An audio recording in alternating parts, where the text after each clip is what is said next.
마르미테 목소리.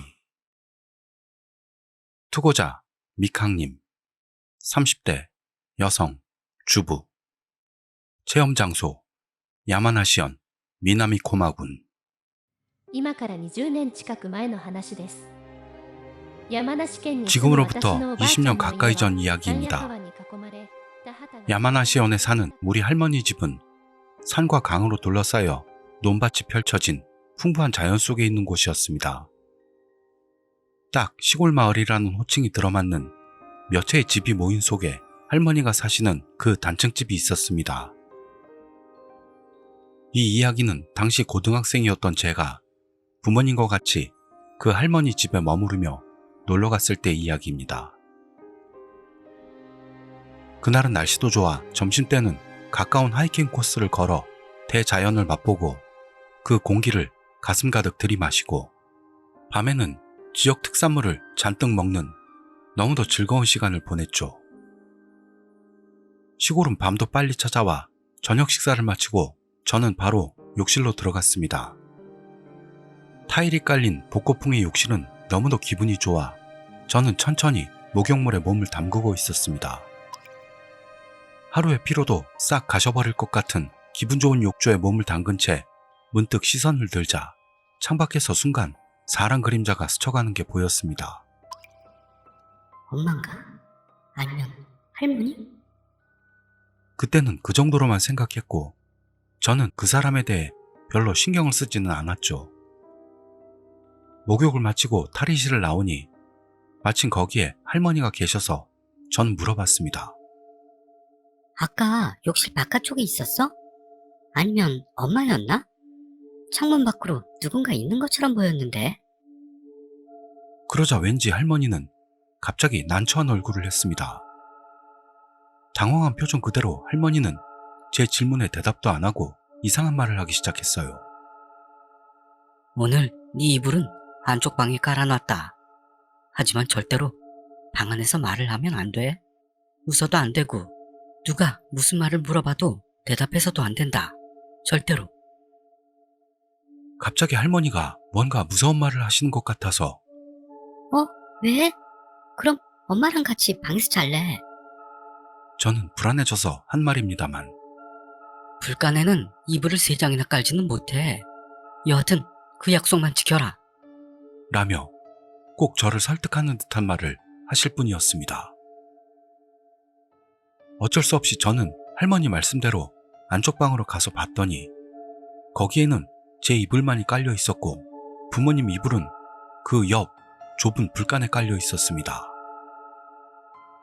이불 속으로 들어가자 낮에 하이킹으로 인한 피로도 있었는지 저는 어느새인지 불도 끄지 않고 잠이 들어버린 것 같았습니다.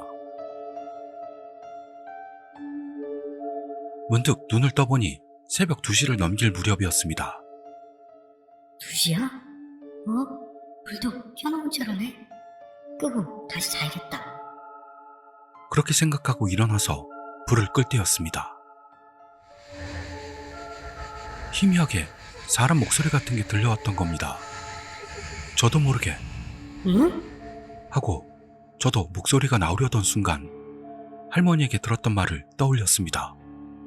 절대로 방 안에서 말을 하면 안 돼. 그 말을 생각해내고 저는 입을 손으로 막고 목소리가 튀어나오려는 걸 꾹 참았습니다. 뭐지? 이 목소리? 누가 떠들고 있는 거야? 하고 입 밖으로는 내지 않아도 그 수수께끼 같은 상황에 당황하고 있는데 처음에는 희미하게 들렸던 목소리가 점차 커져갔습니다. 어느 정도 명확하게 목소리라는 걸 인식할 수 있게 되었을 때 아무래도 그 목소리는 마루 밑에서 들리고 있다는 것을 깨달았습니다. 더 귀를 기울여 집중해 봤더니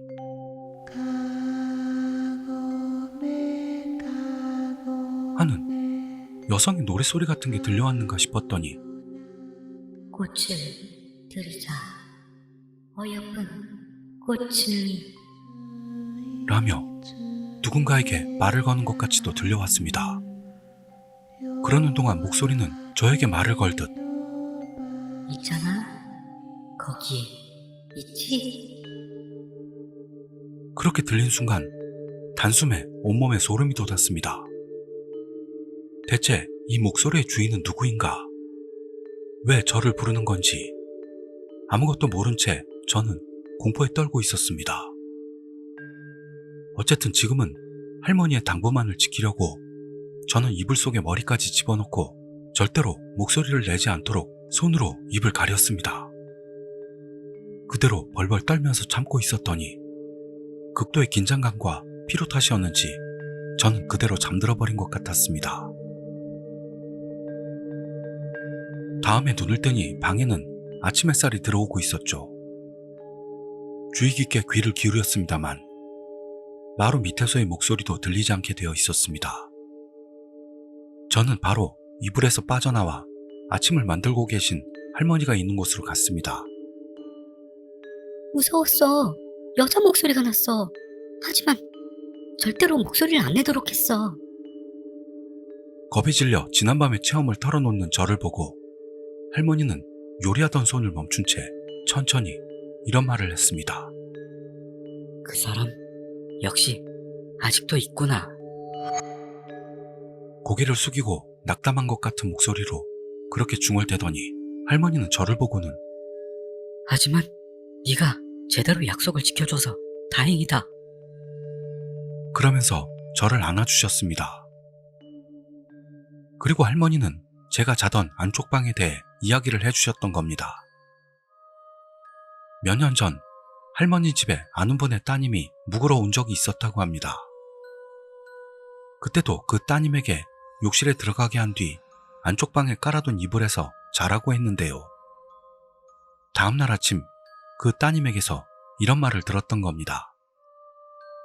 이 집은 이상한 일이 일어나네요. 어젯밤은 욕실 창문 밖에서 누군가 알지 못하는 사람의 그림자를 봤고 한밤중에는 방 마루 밑에서 여자 목소리가 나더니 말을 걸길래 왜? 하고 대답하니까 웃는 소리가 났어요. 이상한 말을 하는 사람이라고 생각하면서 꿈이라도 꾼 거 아니니? 할머니는 그렇게 대답했다고 합니다. 이틀 뒤 그 따님은 극단적 선택을 했다고 합니다. 이유는 전혀 알지 못했다는데 할머니는 어쩌면 안쪽 방에서 말하고 뭔가에 끌려갔을지도 모른다. 그런 생각이 마음속에서 스쳤다고 합니다. 그리고 얼마 후 오래된 할머니 집은 재건축을 했다고 하는데 안쪽 방 마루 밑을 파헤쳤을 때 손거울이 한 개 나왔다고 합니다. 그것을 본 할머니는 극단적 선택을 했던 따님이 안쪽 방 마루 밑에서 누군가 말을 걸었다는 이야기를 떠올리고 왠지 굉장히 기분이 나빠져서 그 손거울을 바로 절로 가지고 가 공양을 받았다는 이야기입니다. 재건축 후에도 방의 위치는 익숙한 채로 바꾸지 않아서 그 안쪽 방도 그대로 있었다는데 그 후에는 아무 일도 일어나지 않았고 할머니도 마루 밑의 목소리는 거의 잊었다고 하는데요. 제가 욕실에서 사람 그림자를 봤다는 말을 했을 때 다시 옛일이 떠오르는 바람에 할머니는 경악했다고 합니다. 어쩌면 소녀도 마루 밑에 여자에게 홀려버린 걸까? 그 여자에게서 벗어나기 위해서는 위험하긴 해도 오히려 안쪽 방에 저를 재우고 여자의 목소리를 철저히 무시하게 만드는 것으로 의연한 태도를 여자에게 보여줄 필요가 있다고 생각한 할머니는 절대로 목소리를 내면 안 돼. 그렇게 말하고 저를 안쪽 방에서 재우기로 했던 겁니다. 실제로 제게는 여성의 목소리가 들렸고 말을 걸기도 했습니다. 거기 있지. 할머니 지인의 따님도 같은 목소리를 듣고 거기에 대답을 했다는 것도 사실이겠죠. 따님이 그런 거짓말을 할 필요도 없으니까요. 그리고 이틀 후에 극단적 선택을 했다는 것도 아마 사실이겠죠. 만약 그때 저도 마루 밑에서 들리던 여성의 목소리에 대답을 했다고 한다면, 그렇게 생각하면 그로부터 20년이 지난 지금도 등골이 오싹해집니다. 그 일이 있고 몇 년 뒤 할머니는 병으로 돌아가시고 그 집은 빈집이 되어 팔려고 내놓았습니다. 햇볕이 잘 드는 단층짜리 집이어서 바로 구매자가 생겼는데요. 지금도 그 안쪽 방에서는 마루 밑에서 여성의 목소리가 들리고 있을지도 모르겠습니다. 친구의 이변. 투고자 코마키님 40대 여성 간호사. 심령 스팟 야마나시현 후지의 주카이. 私が大学生の時に体験した出来事です。 제가 대학생 때 겪었던 일입니다. 친구인 A짱, B짱, 저 셋이 야마나시현 모처에 캠핑장에 갔던 일이 있었습니다. 당일은 날씨도 좋고 도로도 한산했기 때문에 예정보다 빨리 캠핑장에 도착할 것 같으니까 어디 잠깐 들렀다 가지 않을래? 라며 A짱이 제안했습니다. 그러고 보니 이 근처에 유명한 심령 스팟이 있어. 잠깐 들러볼까? B짱이 그렇게 말해서 A짱도 저도 무서운 걸 보고 싶어 찬성했던 겁니다. B짱의 안내로 잠깐 차를 달려서 도착한 곳은 자살의 명소로 유명한 후지의 주카이였죠. 시간은 아직 낮 시간대여서 아무리 후지의 주카이라고 해도 어둡지는 않을 거라고 생각했는데요. 막상 주카이에 발을 들여놓자 섬뜩하게 우거진 나무들 때문인지 주위는 어둑어둑했고 우리는 새가 날갯짓 하는 소리에도 깜짝깜짝 놀라며 걷고 있었습니다. 너무 깊이 들어가면 나올 수 없게 될지도 몰라. 저는 점점 불안해져서 말했습니다만 산길에서 벗어나지만 않으면 괜찮을 거야. 그래도 시체라도 발견하면 무서울 것 같네. 하며 둘은 정말 노는 느낌으로 주카이 안으로 나아갔습니다. 쓰레기가 떨어져 있는 걸 발견하면 이거 혹시 자살한 사람이 갖고 있던 거 아냐? 우와, 그럼 진짜 무섭네. 라며 깔깔대고 있었던 겁니다. 어딘지 모르게 조심스러워하면서도 우리는 바싹 달라붙어 30분 정도의 산책을 마치고 주차장으로 돌아와 차를 타고 캠핑장으로 향했습니다. 그런데 차에 타자마자 바로 A짱이 어쩐지 몸이 안 좋다. 라는 말만 내뱉고는 거의 대화에도 끼지 않게 됐나 싶더니 잠시 후 중얼중얼 뭔가 혼잣말을 하기 시작했습니다. A짱, 괜찮아? 너 뭔가 이상해. 걱정이 되어 말을 걸자 에? 무슨 말이야? 나 계속 아무렇지도 않은데? 라며 혼잣말했던 것도 기억하지 못하는 모양이었습니다. 캠핑장에 도착하자 A짱은 바로 텐트로 들어가 잠이 들었는지 저녁도 먹지 않고 그날은 그대로 나오지도 않았습니다. 다음날 아침 A짱은 여전히 이상한 상태라서 우리는 서둘러 귀가하기로 했죠. 하지만 그날을 기점으로 A짱은 학교에 나오지 않게 되어버렸던 겁니다. 걱정이 되어 A짱 휴대폰으로 연락을 해봤더니 전화를 받은 건 A짱의 어머니였습니다. 어머니 말씀에 의하면 캠핑장에서 돌아온 뒤로 A짱은 계속 방에 틀어박힌 채로 의미를 알 수 없는 혼잣말을 하면서 노트에 계속해서 친구 우자와 가타카나 히라는 글자를 반복해서 쓰고 있다고 했습니다. 그 이상한 행동에 저도 A짱이 걱정되어 살짝 말하긴 어려웠습니다만 전화 너머에서 난감해하는 어머니에게 말했습니다. 후지의 주카이로 잠력 시험을 갔다 온 뒤로 A짱의 모습이 이상해진 것 같아서. 그러자 A짱의 어머니는 놀랐습니다. 그렇지만 잠시 생각에 잠기는가 싶더니 그렇다면 절에 데려갈게요. 라고 했습니다. 책임감을 느꼈던 저도 같이 가게 해달라고 말하고 A짱과 어머니와 동행하기로 했죠. 절에 가던 당일 며칠 만에 만난 A짱은 완전히 다른 사람 같았습니다. 밥을 거의 먹지 않았는지 몸은 여비고 머리도 부스스한 데다 계속해서 중얼중얼 혼잣말을 하고 있는 겁니다. 잘 들어보니 나는 이런 집에서 태어나지 말았어야 했어. 죽을 수밖에는 없어. 그런 말을 계속 중얼대고 있는 겁니다. 목적지인 절에 도착하니 A짱의 어머니는 곧바로 딸아이가 후지의 주카이에서 돌아오고 나서 공책에 친구 우자와 가타카나 히를 계속해서 쓰고 있어요. 하며 주지 스님에게 말하고 노트를 건네주었습니다. 그러자 스님은 이건 사자입니다. 글씨가 망가져 있습니다만 죽을 사라는 글자를 쓴 것입니다. 그 말을 듣고 우리는 말문이 막혔죠. 듣고 보니 그건 분명히 죽을 사라는 글자였습니다.